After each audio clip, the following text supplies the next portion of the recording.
नमस्कार दोस्तों, मैं राजवीर शाह और आप देख रहे हैं द न्यूज़पेपर। दोस्तों, इस समय हम गुजरात के दौरे पर हैं क्योंकि चुनावी माहौल है। चुनाव का पूरी तरह से लोगों के अंदर क्रेज़ है और हम पहुंच गए हैं प्रधानमंत्री नरेंद्र मोदी के गांव वड़नगर। अगर मैं बात करूं, इस समय हम वड़नगर के रेलवे स्टेशन में हैं जहां पर प्रधानमंत्री नरेंद्र मोदी चाय बेचा करते थे, जिसको लेकर बहुत सारे सवाल खड़े हुए। अगर मैं आपको दिखाना चाहूँ इस वड़नगर की लोकेशन, तो आप देख सकते हैं एकदम नई तरीके से डिज़ाइन किया हुआ आपको वड़नगर मिल जाएगा। जैसे आपको लगे कि कोई किला है, इस टाइप का नया स्ट्रक्चर खड़ा किया गया है क्योंकि प्रधानमंत्री की यादें इससे जुड़ी हुई हैं।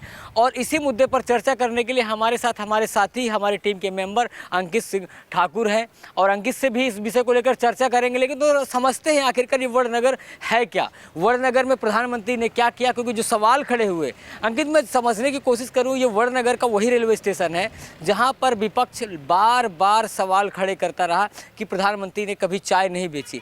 आप वड़नगर आए, आपको कैसा फील हो रहा है यहाँ पर आकर? भैया, हम लोग पत्रकारिता के जीवन के छात्र, राजनीति के छात्र, हम लोगों को यहाँ आके एक देवभूमि जैसा महसूस हो रहा है, एक पुण्य भूमि जैसा महसूस हो रहा है। इतनी बड़ी शख्सियत इस देश की, इस विश्व की, एक महामानव जिनको कहा जाता है, वो यहाँ से निकली। मुझे यहाँ आके भैया एक ऐसी पवित्रता की अनुभूति हो रही है, जैसे कि हरिद्वार में हम लोग जाते हैं ना, जैसे हर की पौड़ी पे जाते हैं, वो अनुभूति होती है कि दिया जला रहे हैं और एक देवभूमि शंकर भगवान का वो उपासना कर रहे हैं। वैसी अनुभूति हम राजनीति के छात्रों के लिए यहाँ आके महसूस हो रही है भैया।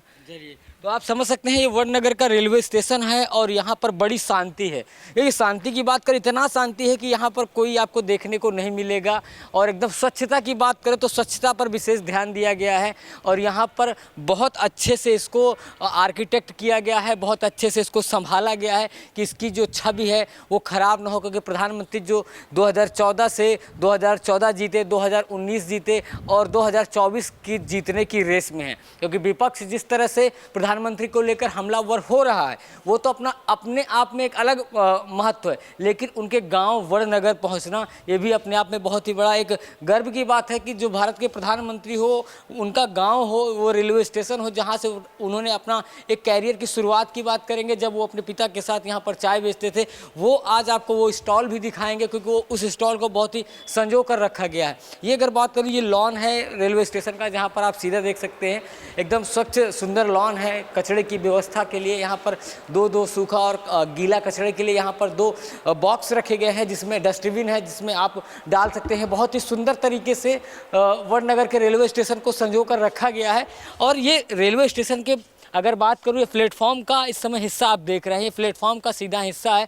अंकित, एक बात समझो, ये प्लेटफॉर्म है, देखिए हम आए हुए हैं करीब 1 घंटे हो गए। 1 घंटे से हम समझने की कोशिश करें, एक भी ट्रेन यहाँ पर आकर खड़ी नहीं हुई।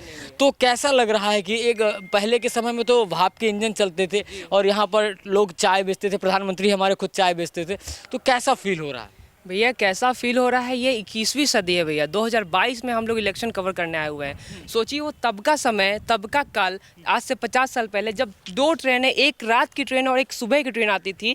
उस संघर्ष में उनके पिताजी यहाँ चाय बेचा करते थे, 1 आने और 2 आने के लिए। भैया शायद उससे भी कमज़ोर पैसा हुआ करता होगा उस टाइम पे।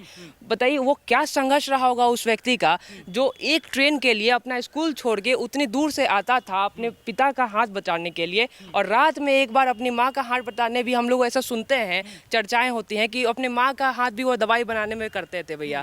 तो ये अपने आप में बहुत संघर्ष की। लेकिन अगर मैं आपको बताने की कोशिश करूं, ये वड़नगर का रेलवे स्टेशन जो है प्लेटफॉर्म नंबर 1 है जहां पर प्रधानमंत्री की चाय का स्टॉल है। अगर मैं दिखाऊं आपको, थोड़ा सा इधर भी दिखाएं कैमरा पर्सन, अब तो यहाँ बहुत रेस्टोरेंट हैं, बहुत अच्छी शॉप्स बन गई हैं। तब के ज़माने में कुछ नहीं होता था।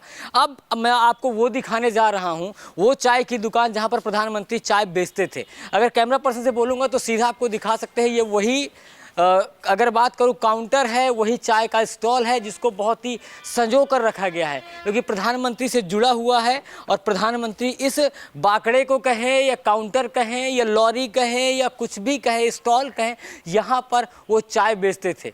अब समझ सकते हैं कि इसको कितना सजो कर रखा गया है क्योंकि जिस तरह से विपक्ष बार बार कहता रहा कि प्रधानमंत्री ने कभी चाय नहीं बेची, सूट बूट की सरकार है, वो जो सवाल है उनको जवाब देने के लिए चाय का जो एक बाकड़ा है जो बहुत ही पुराना है, जिसको ऊपर से मेंटेन किया गया है, अंदर वही पुराना बाकड़ा पूरा का पूरा ये जो स्टॉल है रखा गया है, लेकिन अंदर इसको जो पुराना इसका डिज़ाइन है, जो इंफ्रास्ट्रक्चर है वही रखा गया है। अंकित, एक मैं अगर आपसे समझूँ, मेरे पास आइए, ये समझूँ कि रेलवे स्टेशन जिस तरह से बनाया गया है, यहीं से करीब करीब 1 किलोमीटर में प्रधानमंत्री नरेंद्र मोदी का घर है जहाँ पर उनका बचपन बीता।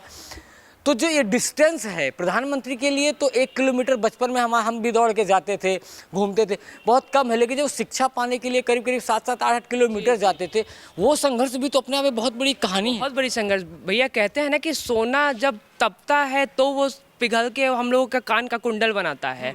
वो ऐसे ही आप डायरेक्ट उसको हथौड़े से मार के नहीं कर सकते। ये हथौड़ा है प्रधानमंत्री जी का, जो इन्होंने यहाँ पे तपे हैं, वो तब जाके वो आज प्रधानमंत्री सबसे श्रेष्ठतम पद पे बैठे हुए हैं संवैधानिक तौर पे। जो जिन्होंने संघर्ष नहीं किया भैया, जिन्होंने सिल्वर का स्पून लेके जो पैदा हो गए, जो आज संघर्ष कर रहे हैं कि हम ये कर रहे हैं, हम ये जोड़ रहे हैं, हम वो जोड़ रहे हैं, फलाना कर रहे हैं, ढिमकाना कर रहे हैं, भैया उनसे ये नहीं, उनको यहाँ आके देखना चाहिए कि प्रधानमंत्री जी का ये क्या संघर्ष था। हम लोग भैया एसी में रहने वाले लोग, दिल्ली में रहने वाले लोग, यहाँ आके हमारा पसीना निकल रहा है। अक्टूबर का महीना है भैया, सोचिए वो महीना जब जून जुलाई का महीना होता होगा और प्रधानमंत्री जी बचपन में 1 किलोमीटर से दूर चल के आते। आप कह रहे हैं कि 1 किलोमीटर ज़्यादा दूर नहीं है, लेकिन भैया यहाँ 500 मीटर, आज के समय 500 मीटर जब लोग चल लेते हैं ये 40 डिग्री की टेम्परेचर में, तो लोग भैया डिहाइड्रेट होकर गिर पड़ते हैं। तो आप समझ सकते हैं ये वडनगर के रेलवे स्टेशन में है। हमारे साथी अंकित जी हमारे साथ अभी बने हुए हैं। अभी अगर मैं आपको दिखाने की कोशिश करूं, यहाँ से नज़दीक ही रेलवे फाटक है।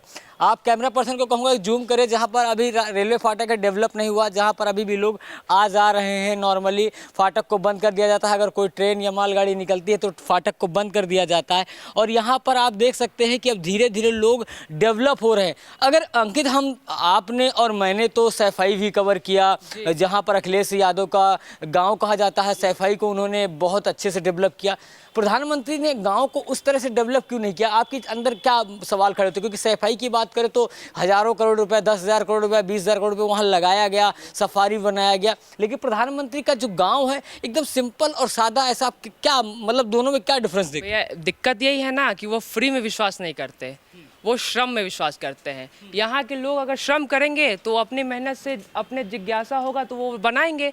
जैसे हमारे सामने ये होटल दिख रहा है, होटल रियाज, ये पहले तो नहीं हुआ करता था। इनको प्रधानमंत्री जी ने तो पैसे नहीं दिए होंगे। सैफई हम दोनों भी गए थे कवर करने, वहाँ कहा जाता है कि इतने 1000 करोड़ यादव फैमिली ने बंटवा दिए, इतने 1000 करोड़ रुपए अखिलेश यादव ने, मुलायम सिंह जी ने, शिवपाल ने लगाए, लेकिन यहाँ उनका कोई परिवार नहीं रहता भैया। एक चाय बेच के ये प्रधानमंत्री ने जो कमाया है ना, ये सैफई से ज़्यादा महंगा है भैया। ये जो आप देख रहे हैं ये चाय का स्टॉल, वो पूरे सैफई से मुझे ये चाय का स्टॉल में उसकी ज़्यादा कीमत लग रही है। जी, मैं समझ सकता हूँ इस स्टॉल की वो कीमत है। ये स्टॉल वो चीज़ है जहाँ से 2014 से जो सफ़र शुरू हुआ, 27 साल गुजरात में राज किया प्रधानमंत्री की पार्टी बीजेपी ने। करीब करीब 3 पंचवर्षीय के आसपास प्रधानमंत्री नरेंद्र मोदी सत्ता में रहे यहाँ पर गुजरात के अंदर, और लगातार गुजरात जीतते जा रही है बीजेपी। ये जो गुजरात जीतने का जो मॉडल है, गुजरात मॉडल की हम जब चर्चा करते हैं तो केजरीवाल साहब कहते हैं दिल्ली मॉडल बेटर है। आप गुजरात आए हैं, दिल्ली मॉडल कि अगर कंपैरिजन की बात करें अभी के, जब से 2013 की बात करें, जब से केजरीवाल साहब की सरकार है, और गुजरात मॉडल में क्या डिफरेंस आपको समझ में आया इन दोनों मॉडल्स में? ये सबसे बड़ा जो मॉडल इंफ्रास्ट्रक्चर में लगा, आप देख लीजिए वडनगर है भैया, छोटा सा कस्बा है, बहुत छोटा सा गाँव है। तो गांव में भैया ये देखिए आप इंफ्रास्ट्रक्चर यहाँ का देख लीजिए डेवलप। अभी हम लोग रोड से होते हुए आए हैं, एक से एक नक्काशी किया हुआ घर, एक से एक बिल्डिंग्स। और ये क्या है भैया, ये क्या ही है? कितने घर होंगे यहाँ पे, कितने परिवार रहते होंगे? बहुत ज़्यादा 5,000 लोग, बहुत ज़्यादा 10,000 लोग। दिल्ली तो भैया शिल्पकार वहाँ की, मैं अगर सही हूँ तो दिल्ली की शिल्पकार शीला दीक्षित को कहा जाता है, ना कि केजरीवाल साहब को कहा जाता है। केजरीवाल को आए हुए अभी 7 साल भी नहीं हुआ, वो कहते हैं दिल्ली मॉडल की बात करते हैं। उनको यहाँ वडनगर आना चाहिए, गुजरात आना चाहिए, जहाँ प्रधानमंत्री जी ने सांस लिया है, जहाँ अपना बचपन बिताया है। अभी हम लोग उनके घर भी चलेंगे, देखेंगे कि क्या होता है। लेकिन ये वडनगर पे आके भैया इसकी हवाओं में, इस वडनगर की हवाओं में भैया कुछ ऐसा है कि मैं भी अब लगता है कि हम हम लोग भी यहाँ से एक जीवन का एक नया अध्याय शुरू करेंगे, जैसे प्रधानमंत्री ने शुरू किया है। ये तो सब कोई चाहता है कि प्रधानमंत्री की तरह सब कोई बने, और बनना भी चाहिए, क्योंकि संघर्ष, जो इंसान संघर्ष करता है वही आगे बढ़ता है। इंसान संघर्ष करने वाला ही आगे बढ़ता है। जो जिसको ये नहीं पता है कि भूख कब लगी है, प्यास कब लगी है, खाना कब खाना है, सोना कब है, वही आगे बढ़ता है, वही नाम करता है। उन्हीं में से है प्रधानमंत्री नरेंद्र मोदी। तो आप समझ सकते हैं वड़नगर की कवरेज थी हमारी। बहरहाल बने रहिए द न्यूज़पेपर के साथ, और इस चाय के स्टॉल के साथ ही मैं ख़त्म करना चाहूँगा, क्योंकि ये चाय का स्टॉल देखकर भी मन में बड़ा मुझे एक शांति की अनुभूति हो रही है। अगर मैं बताऊं, क्योंकि संघर्ष की कहानी है, किसी की भी हो, उसका मजाक नहीं उड़ाना चाहिए, जिस तरह से विपक्ष ने इसको लेकर टारगेट किया था। बने रहिए द न्यूज़पेपर के साथ। गुजराव की चुनावी यात्रा ऐसी शुरू रहेगी। जय हिंद।